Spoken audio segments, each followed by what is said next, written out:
Hello and welcome to a presentation of Open Door Ministries. My name is Jesse Bowden and I'm a pastor at Open Door. And Open Door is a non-denominational church that meets in Carbonear, Newfoundland, which is on the east coast of Canada. Ordinarily on Sunday mornings we worship at the Knights of Columbus, but due to the COVID-19 pandemic, we're, like many churches, going online for we don't know really how long that's going to be. And today we happen to be in beautiful Perry's Cove, which is 10 kilometers north of Carbonear. And we're in the home of Bill and Jean Isaac, and they've opened up their home to us today to do this presentation. And perhaps by now you can see that it's a spectacular place. The view here is just wonderful, rocky cliffs and the ocean in the background, and it's a rugged coastline, and it's as Bill and Jean says, it's their little bit of heaven, they call it. But while they call it a little bit of heaven, early explorers didn't see it that way. One early explorer that came through here by the name of Jacques Cartier, he said that this is not new land at all. It's the land that God gave to Cain. And an early geographer by the name of Roger Barlow said there's no riches here, there's no gold, and there's no spices, and there isn't anything else. And yet, in a way, Barlow was wrong, because there was gold here, not to be mined under the earth as much, which there is, but in the water that we see in the background here. There was gold in the form of fish, codfish, and it wasn't long in our early history before pirates patrolled these waters that you see nearby here. And shortly after that, there were great battles that took place in nearby Carbonear over fish between the English and the French.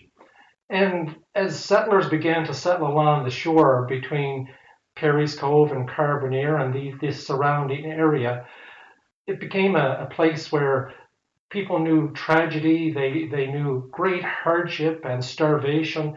We're on a rock, and it's very difficult to find soil to even garden. So if the fishery failed, then people starved, and it was a challenging life, and the climate was quite bitter. And it was during the times of early settlement when missionaries and travelers came from England and places like Ireland, and they came here to bring the gospel. And there was one great evangelist by the name of Lawrence Coghlan who was a follower of John Wesley. And he traveled through Carbonear and Harbour Grace and right down along by Perry's Cove by foot and by boat. And he was bringing the message to the people. And in this area, there's a strong history of great revival. And the early missionaries said it seemed that no matter how hard it was, as a matter of fact, the harder it got, the more demanding it was, that it seemed like the revival was that much deeper, and great numbers of people came to faith. And there's a story of an old fisherman who he said, I threw out my anchor and fell to my knees in my boat, and I cried out to God. I didn't care who saw me, who heard me. And when I opened my eyes, I realized that the other four men, they were kneeling in the boat, and they were crying out to God. Such was the story of people who landed on this rock and who learned to lean into a great faith in Jesus in order to help them find their way. It was a number of years ago that I stood at another rock, and that was in Caesarea Philippi in northern Israel. And it was from this great rock that we learned that was a place of pagan worship. Syrian gods were worshipped there, Greek gods were worshipped there, and the place is called Banus, which means it's a pagan god. Pan was worshipped on this site as well. And our tour guide Itzhak, he said this is a dark place. All kinds of idolatry and worship and human sacrifice took place here, and it was a challenging, dark place. But it's interesting that as Jesus makes his way to the cross, as he makes his way to Jerusalem, he goes way out of his path to lead his followers north to Caesarea Philippi and to this place of darkness, this place of great things happening in the culture that were not of God. And he says to his followers, in the midst of that backdrop, in the midst of all of those things that were happening, who do you say that I am? And some of them said, well, maybe Elijah, maybe John the Baptist. But he said, no, who do you guys say who I am? To which Peter says, "You are the Christ, the Son of the living God. You are Jesus, and you are Lord." And it seemingly Jesus was so excited. "Yes, Peter, you got it. This wasn't from you. You didn't come up with that. No one told you to say that.